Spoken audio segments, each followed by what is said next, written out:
Maintenant, parvenu à cette étape de la transfiguration, le Seigneur Jésus introduit d'une manière franche et directe la question de sa croix. S'il avait parfois fait allusion avant cela, les apôtres et leur représentant Pierre l'avaient complètement occulté. Mais maintenant, à cette occasion, le Seigneur Jésus en parle de manière évidente et délibérément. Pierre s'était posé en porte-parole alors qu'il contestait et avait déclaré « cela n'aura pas lieu ». Cependant, à cette occasion, la croix est présentée. La transfiguration devait être le moyen d'introduire la pleine pensée de la croix pour ces hommes.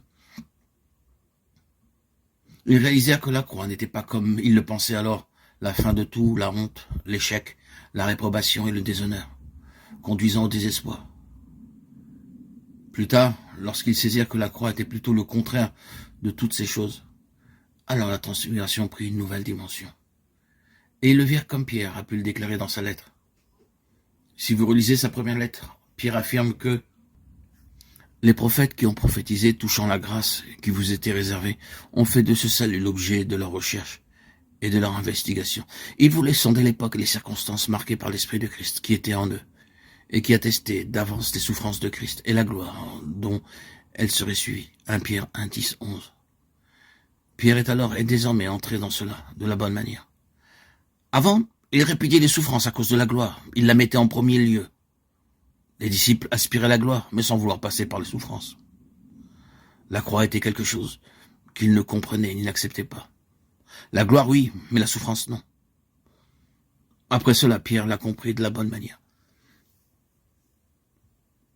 Les souffrances de Christ et la gloire dont elles seraient suivies. N'est-ce pas ce dont Moïse et Élie s'entretenaient avec le Seigneur Jésus sur la montagne?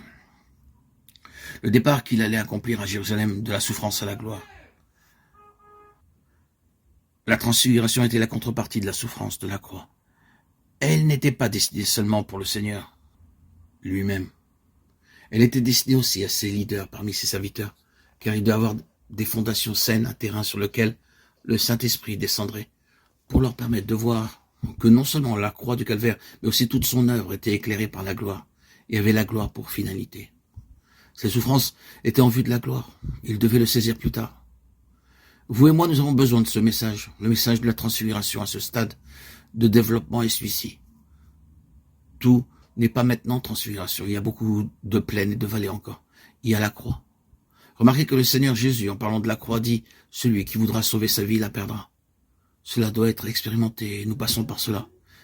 Mais c'est pour dire que tout cela, la croix, sa croix et l'œuvre de sa croix dans l'expérience de ses propres serviteurs, c'est pour cette fin glorieuse.